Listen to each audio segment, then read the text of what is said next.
दोस्तों, मैं आपसे गांधी विचारधारा के बारे में जो मेरी समझ है, उसको संक्षेप में रखना चाहता हूँ। मेरा मन है ऐसा कि मैंने इतने लंबे समय एकेडमिक्स में और समाज के अनुभवों में व्यतीत किया है, तो उससे क्या मेरी समझ बनी है,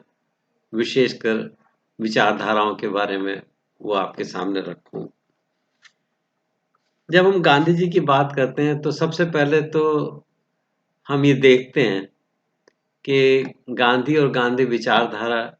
कुछ ऐसी चीज है कि विदेशों में और विज्ञान के, आध्यात्म के, धर्म के, सामाजिक कार्यों के अ, विभिन्न क्षेत्रों में जो शिखर पर लोग हुए हैं, उन्होंने गांधी विचारधारा को बहुत ही सराहा है। और गांधी जी के विचारों की जितनी भी प्रशंसा और उसके समर्थन में जो कुछ लिखा गया है, वो अधिकांश विदेशियों द्वारा ही लिखा गया है। और हमारे देश में यद्यपि बहुत से लोगों ने, यहाँ तक कि जो कम्युनिस्ट पार्टी के अपने समय के बड़े नेता थे, शंकर नंबूदरीपाद, उन्होंने कहा कि वो व्यक्तिगत जीवन में गांधी जी से बहुत प्रभावित है, लेकिन गांधी जी का समर्थन कभी नहीं किया। तो जब मैंने गांधी के बारे में पढ़ना शुरू किया तो ये एक ऑब्जर्वेशन मुझे बड़ी स्ट्राइकिंग लगी कि ऐसा क्यों हो सकता है। और मैं बरसों तक इस बारे में सोचता रहा। आपको लग सकता है कि ये तो इतनी तुच्छ सी बात है कि इसके बारे में क्या सोचना। हो सकता है मेरी ऑब्जर्वेशन में, मेरा निरीक्षण ही गलत हो, और हो सकता है कि निरीक्षण सही हो लेकिन ये कोई विशेष बात ना हो। लेकिन मेरे लिए एक विशेष बात थी। और फिर धीरे धीरे मेरी ये समझ में आया कि भारत में गांधी जी एक ऐसे भीष्म पितामह की तरह हैं कि जो अ, भारत ही नहीं, संपूर्ण मानवता के विकास की एक कल्पना करते हैं। और वो एक ऐसी दुनिया की कल्पना करते हैं जहां सभी लोग, सभी मनुष्य, चाहे वो किसी भी जाति के हों, धर्म के हों, व्यवसाय के हों, स्त्री हों, पुरुष हों, काले हों, सफेद हों, वो सब अ, समानता के साथ रहते हुए और जीवन में जो कुछ भी श्रेष्ठतम है उसको प्राप्त कर सकें, एक तरह से मोक्ष की दिशा में जा सके, सभी का मोक्ष जहां पर संभव हो। और हमारे देश के जो विद्वान, जो राजनेता और कवि और लेखक और बुद्धिजीवी रहे हैं, वो बहुत सारे ऐतिहासिक कारणों से एक अ, ऐसे ग्रुप्स में बटे हुए, ऐसे समूहों में बटे हुए, जिन समूहों का आपस में जैसे एक प्रकार का युद्ध चल रहा हो। कोई मार्क्सवाद के दृष्टिकोण से चीजों को देखता है, कोई ऐतिहासिकतावाद के दृष्टिकोण से देखता है, कोई हिंदू दृष्टिकोण से देखता है, तो कोई इस्लामिक, विश्व इस्लामिक दृष्टिकोण से चीजों को देखता है, कोई क्रिश्चियन दृष्टिकोण से देखता है, कोई पूंजीवादी दृष्टिकोण से देखता है, कोई तो अ, ऐसे व्यक्ति इसकी कल्पना भी नहीं कर सकते। उनके लिए ये कल्पना करना एक बहुत ही कठिन कार्य होगा कि इस धरती पे कभी कोई ऐसा व्यक्ति भी था जो सभी के मंगल, सभी के कल्याण और सभी के मोक्ष के बारे में सोच सकता हो। और अगर ऐसा व्यक्ति कोई था तो उसने समाज निर्माण की किस तरह की परिकल्पनाएं की होंगी। लेकिन एक बात ये भी है कि जब कभी कोई त्रासदी होती है, चाहे कोई महामारी हो, कोई आपदा हो, कोई कहीं सांप्रदायिक दंगे हों, कहीं भूखमरी हो, कहीं ऐसी राजनीतिक परिस्थितियां खड़ी हो जाएं जिनका कोई सीधा सरल कोई हल न दिखाई दे पा रहा हो, किसी भी प्रकार की समस्याएं जब हमारे समाज के आगे खड़ी हो जाती हैं, तो फिर कोई ना कोई समाज के बीच से गांधी जी का नाम ज़रूर लेता है। चाहे वो एनवायरनमेंट की प्रॉब्लम हो, चाहे किसी भी क्षेत्र की प्रॉब्लम हो। क्योंकि हम लोग इतना बटे हुए और एक जैसे एक दूसरे से युद्ध में रत हों। तो हम सबको इस बात का संदेह रहता है कि शायद गांधी जी का मन दूसरे वर्ग, वो जो दूसरा वारिंग ग्रुप है, उसके साथ अधिक था। और तो ये सोचता है कि गांधी जी की बात का प्रतिपादन करने से बी का मतलब सिद्ध होगा, बी सोचता है कि गांधी जी की बात का प्रतिपादन करने से ए का स्वार्थ सिद्ध होगा, और इसलिए हमारे देश में गांधी विचार को कभी भी उतना नहीं सराहा गया। किसी भी राजनीतिक दल ने जिसको कहते हैं लिप सर्विस, वो भले ही की हो, और भले ही हमने बहुत सारे ग्रामीण विकास के कार्यक्रम गांधी जयंती पर शुरू किए हों, लेकिन प्रोग्राम सारे वो थे जो वर्ल्ड बैंक या दूसरे ऑर्गेनाइजेशंस ने लेस डेवलप्ड कंट्रीज के लिए कभी प्रतिपादित किए, और वो अलग अलग नामों से और अलग अलग दिनों में वहाँ की लोकल सिग्निफिकेंस के हिसाब से उनका प्रारंभ किया गया। तो हमने कहा भाई Mahatma Gandhi national rural employment guarantee act हम पास करें। महात्मा गांधी के नाम से हमने बहुत सारे काम किए, लेकिन महात्मा गांधी के जो विचारों का बीज जहाँ पर है वो कहीं देखने को नहीं मिलता है। मेरा अपना सौभाग्य है, और जिससे गांधी विचार के बारे में मेरी मान्यताएं कुछ दृढ़ हुई हैं, मैंने कुछ ऐसे लोगों को देखा है, और अब तो वो इस धरती पर नहीं है, तो उनका मैं नाम भी ले सकता हूँ। बहन रागिनी प्रेम, जो बनवासी सेवा आश्रम से सोनभद्र से संबंध रखती थी, और उन्होंने जब बनवासी सेवा आश्रम वहाँ पर शुरू किया था, तो 70-80 किलोमीटर चल के उस ट्राइबल एरिया में जाया जाता था, कि जहाँ पे न बसें थी, न अस्पताल था, न स्कूल था, न लोगों में कोई समझ थी। ज़्यादातर आदिवासी समूह वहाँ पर रहते थे और एक दूसरे से लड़ते झगड़ते रहते थे, और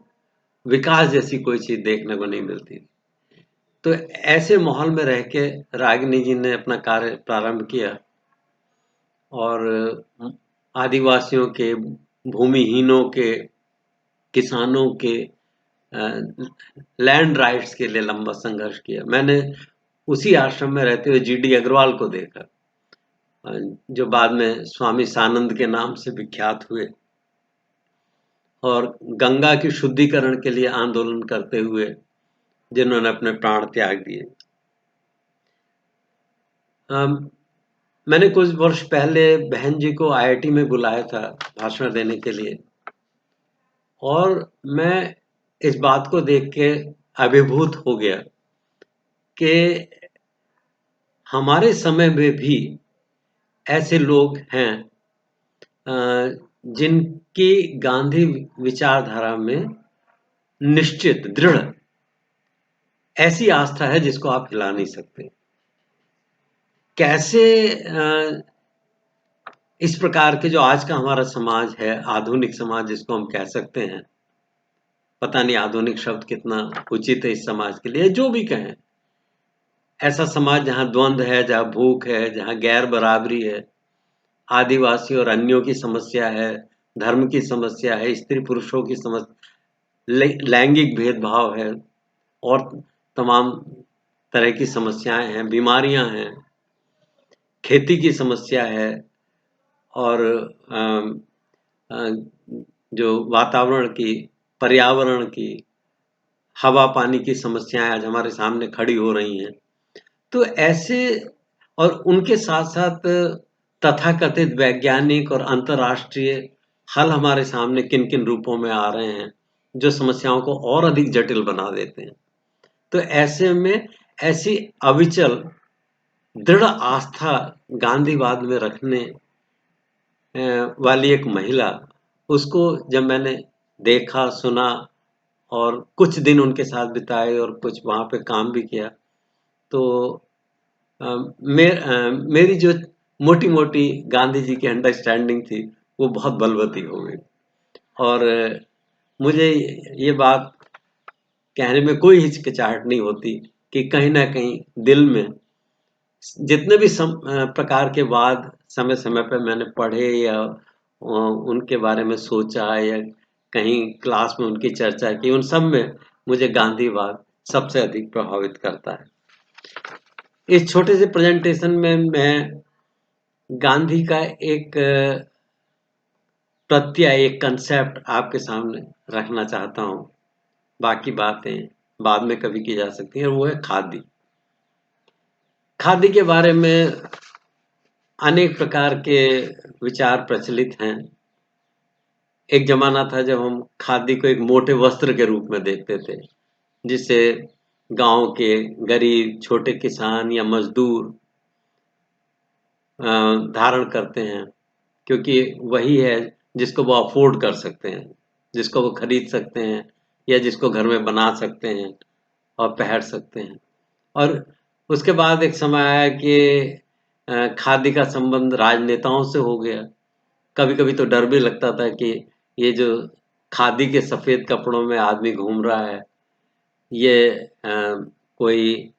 समाज का नेतृत्व करने वाला और समाज को सही दिशा में ले जाने वाला व्यक्ति है, या कोई ऐसा भेड़िया है जिससे हमको अ, सावधान रहने की आवश्यकता है। और खादी का एक ऐसा भी स्वरूप है कि आजकल जो मॉल्स में खादी मिल रही है और खादी के नाम इतने सुंदर-सुंदर कपड़े और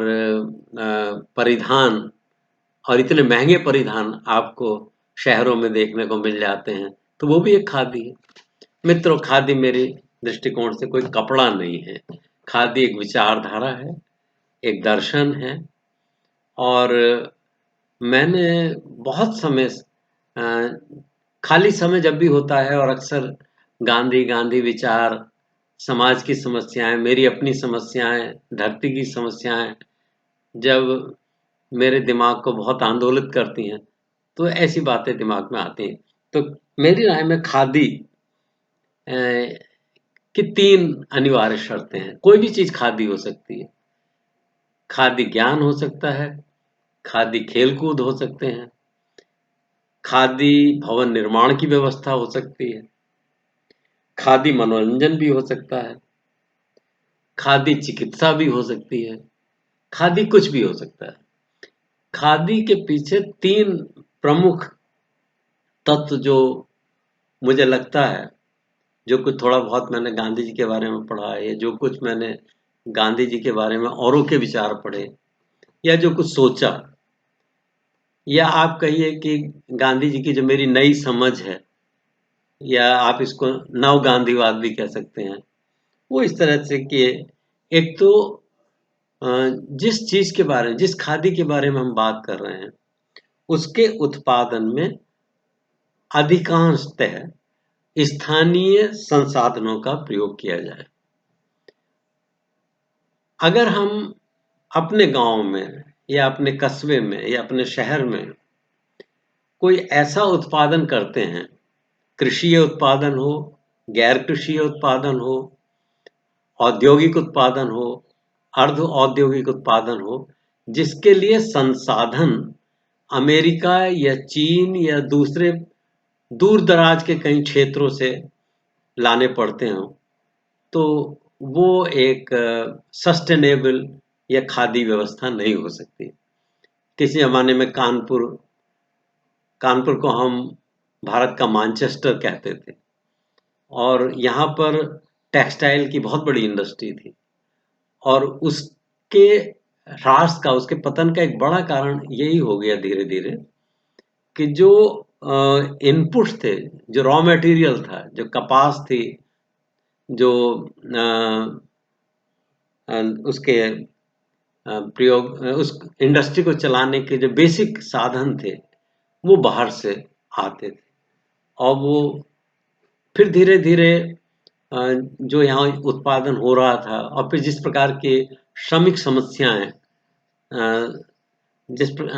कम्युनिस्ट आंदोलन के बाद श्रमिकों की स्थिति के सुधार के भाव से जो आंदोलन चलाए गए, उनकी विकृतियों या उनसे क्या गलतियां हो गई उसके कारण वो सारे उद्योग धंधे ठप हो गए और आज कानपुर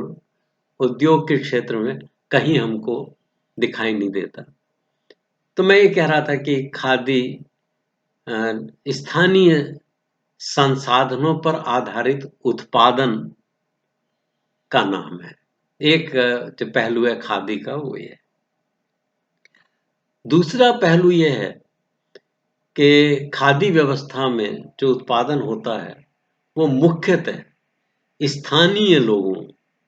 वहीं और आसपास के रहने वाले लोगों की आवश्यकता की पूर्ति का साधन बनता है।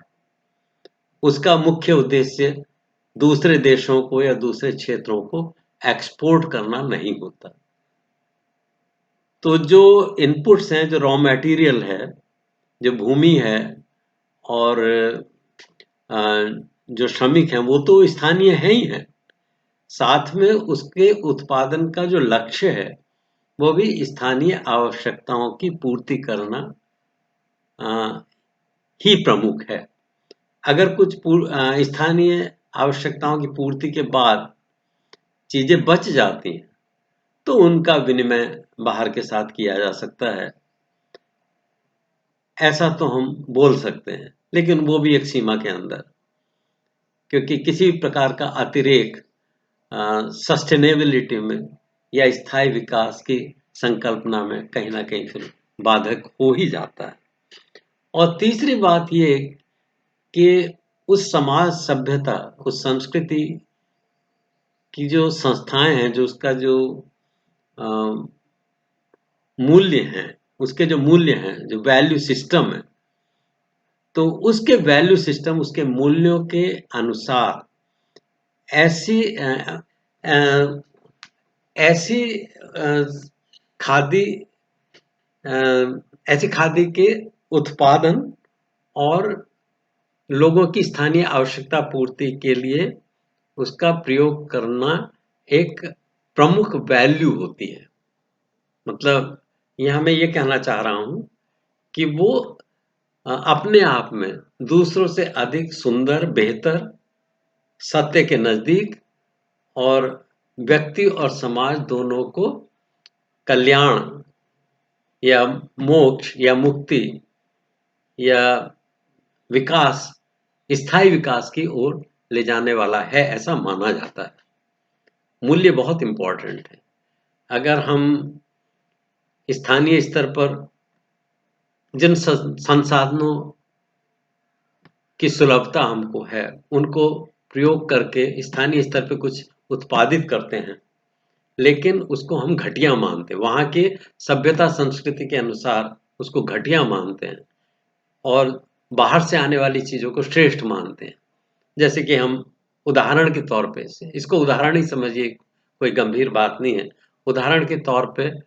अगर हम अपने घर के चूल्हे पर बनी हुई मक्का की रोटी को कम महत्व दें और समझें कि इसका स्वाद,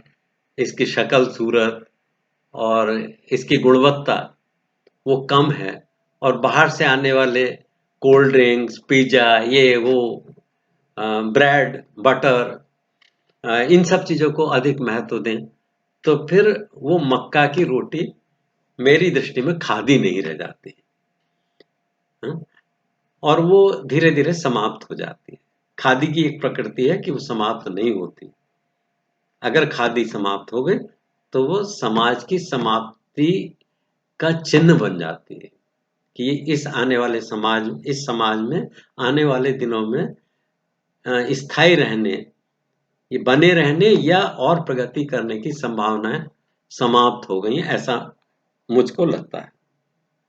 तो ये ऐसा मैं मानता हूं कि खादी के ये 3 चीजें हमारे, गांधी जी कहते थे कि सबसे बड़ी जिम्मेदारी हमारे देश में जो मध्यम वर्ग है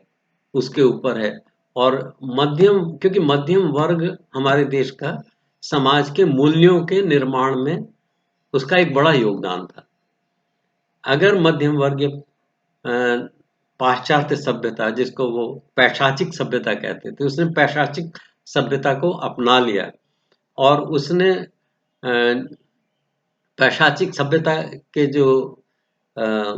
इंडिकेटर्स थे, सूचक थे गांधी जी के लिए, वो वकीलों का महत्व, डॉक्टरों का महत्व और उद्योगों का महत्व,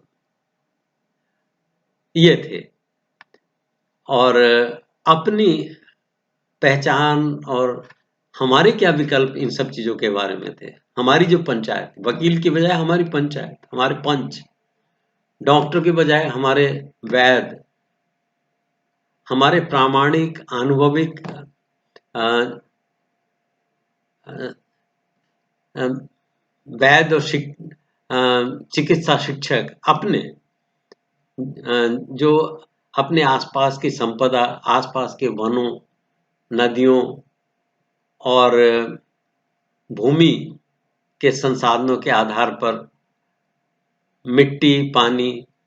हवा की चिकित्सा करते थे। बहुत आज हम इन चीजों को भुला चुके हैं। एक जमाना आ गया था कि जब स्वतंत्रता प्राप्ति होते होते गांधी जी का बहुत सारे विषयों से, राजनैतिक और धार्मिक विषयों से मोह भंग हो गया था और गांधी जी अपना अधिक से अधिक समय प्राकृतिक चिकित्सा, राम नाम और सृजनात्मक कार्यों में लगाने लगे थे। उनके लिए राम नाम, और उनका राम खाली हिंदुओं का दशरथ का पुत्र राम नहीं था। उनका राम अल्लाह और गॉड, उन्हीं का एक नाम था। तो ऐसे गांधी जी जिस खादी की बात करते हैं, वो उसमें स्थानीय संसाधनों का महत्व है, स्थानीय प्रयोग का महत्व है, उसका जो कंजम्पशन है, उसका जो प्रयोग है वो स्थानीय स्तर पे है और वो एक्सपोर्ट के लिए नहीं पैदा किया जाता है। और जो हमारे जो बुद्धिजीवी हैं, जो पढ़े लिखे लोग हैं, जो सजग हैं, जो समाज के प्रहरी हैं,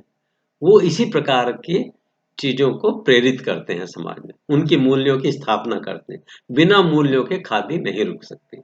तो ऐसी तीन चीजें आज हम लोग एक वैश्विक महामारी से जूझ रहे हैं और ये भी हम जानते हैं कि इस वैश्विक महामारी के कारण भी वैश्विक हैं और इसके पीछे ग्लोबलाइजेशन, माइग्रेशन, ये सारे कारण हैं। और हम ये भी जानते हैं कि साइंस के, विज्ञान के पास वर्तमान में इसका कोई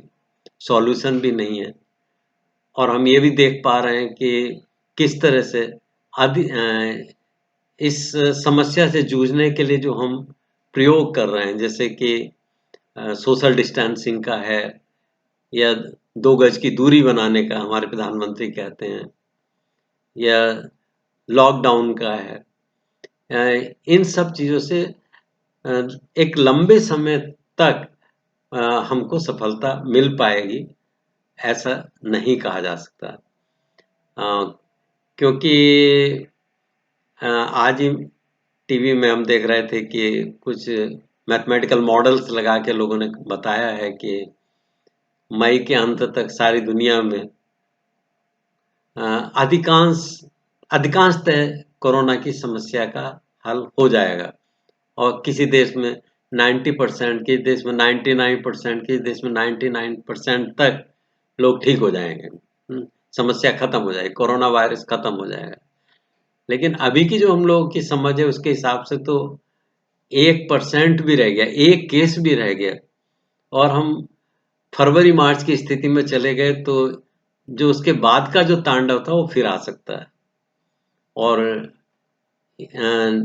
स्वाभाविक है कि इस तरह की वैश्विक आपदाएं नगरों में, महानगरों में,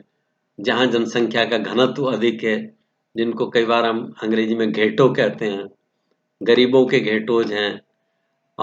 वहां पर उसका प्रकोप अधिक होता है। अगर हम ग्राम समाज को ये बार-बार होता है, जैसे मैंने शुरू में ही कहा, ये बार-बार होता है कि गांधी विचारधारा में हम विश्वास खो चुके हैं। लेकिन जब भी कोई त्रासदी आती है, कोई महामारी आती है, कोई दंगे होते हैं, कोई राजनीतिक समस्या खड़ी होती है, तब फिर हमारा दिम एक ही स्वप्न है, एक ही विचार है, जिसकी ओर बार-बार हमारा दिमाग जाता है। तो क्यों ना हम इस बार कुछ सीख ही लें और कोशिश करें कि एक ऐसे समाज